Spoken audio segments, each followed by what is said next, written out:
Kliss wasn't a doctor. He wasn't a biologist, an anatomist, or even a zoologist. Far from it, he was an astrophysicist. Light years and black holes were his bread and butter, not cells and sutures. Yet there he was, on the grimy floor of a makeshift field hospital, a mangled alien soldier at his feet. This soldier, called Thraz, belonged to a coalition of planets fighting back an invasion by a merciless insectoid race. It was all Kliss could do to stay out of the way, not to hinder their war effort. But a freak stray laser during a retreat had ripped through the hospital tent, leaving the medical staff dead or dying. Desperation made the usually timid Kliss bold. He couldn't leave Thraz to die, but he was literally light years out of his element. His species specialized in theoretical math, not wound care. Yet in his work, he traveled with the coalition. He'd seen enough medical diagrams to know the basics, such as stem serious bleeding, clean wounds, and find internal damage.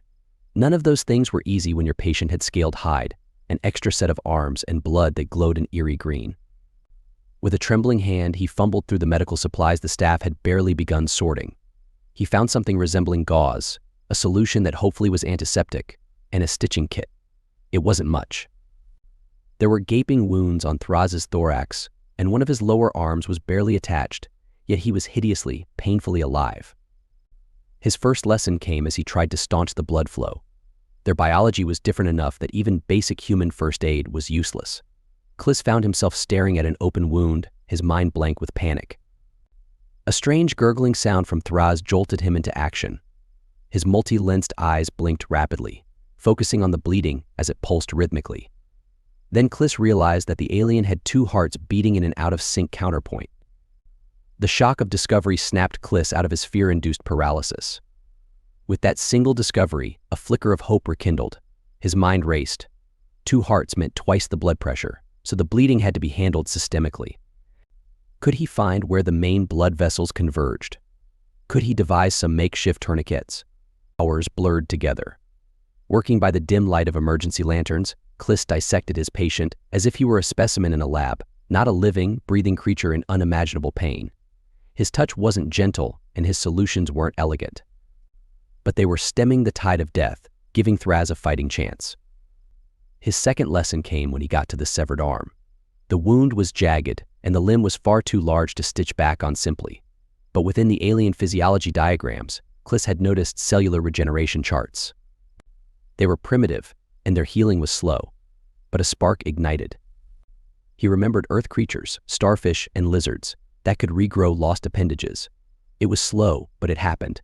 Could he trigger something similar in Thraz? It was a wild gamble. He salvaged the cleanest portion of the arm, bound the horrific stump to stop the bleeding, and then, with shaking hands, injected an overdose of cellular stimulant into the remaining attached flesh. If it worked, maybe Thraz would regrow the limb with time and care. If it didn't, well, infection would likely claim him anyway. Exhaustion was dragging Kliss down when he finally finished. Thraz was alive, but barely. His body was a grotesque mockery of its original form, hastily sutured wounds, crudely bound, bathed in that glowing green blood. The physicist had done all he could. The makeshift hospital wasn't a hospital anymore. It was a battlefield morgue. Yet, when reinforcements finally arrived, Thraz was one of the few who drew breath. Kliss collapsed in a corner, his work done, the weight of what he'd survived crashing down on him. He drifted in and out of a half-sleep filled with nightmares built of alien blood and unfamiliar anatomy. When he awoke, he felt eyes upon him. He blinked, the harsh light stinging. Thraz stared at him, not with anger or fear, but with an alien calculation that Kliss couldn't decipher. Others were there too, medics with proper supplies assessing the carnage and tending to those still alive. There was a hum of unfamiliar voices, but none of them addressed him. It was hours later when a translator drone finally whirred its way over. Thraz's voice rasped through it. "You. Physicist. You saved me. It wasn't a question." Kliss nodded, unable to form words and not trusting his voice to work. "You learned our biology, risked yourself," Thraz concluded. "You must continue." A protest tried to rise in Kliss's throat, yet he understood. This was a war, and they were desperate. Kliss's makeshift, desperate work proved he had potential, or was simply proof that their own medics had been pitifully unprepared for even minor variations between coalition species. Either way, he was being shunted down a path he never could have expected. His studies in astrophysics would be indefinitely postponed.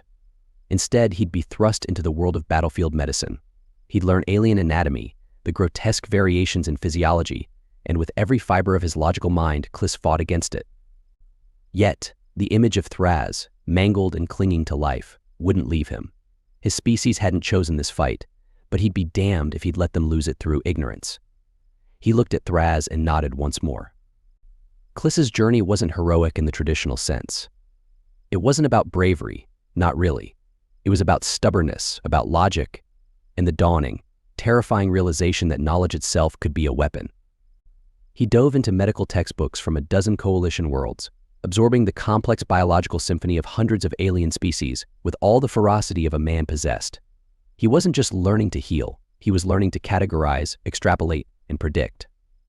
He learned that the Trillocs, with their jewel-toned scales, were shockingly delicate, their internal organs prone to traumatic rupture under pressures Kliss's species would barely notice.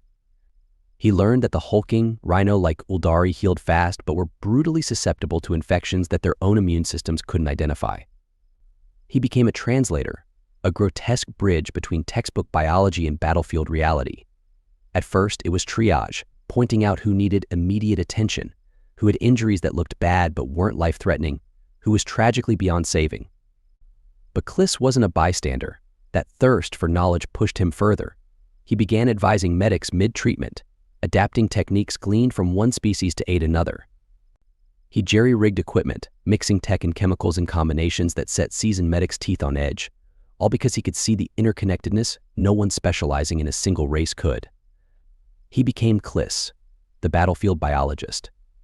It was not a proper title, but one repeated with a mix of awe and lingering distrust by those he worked with.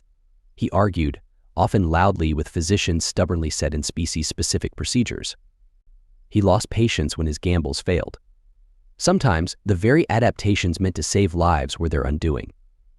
But through it all, more and more people, or aliens rather, survived. Kliss and his methods were messy, a puzzle with too many pieces that he didn't have time to organize neatly. But he saved lives. And amidst the chaos of war, amidst the cries of the dying and the stench of alien blood, that was enough.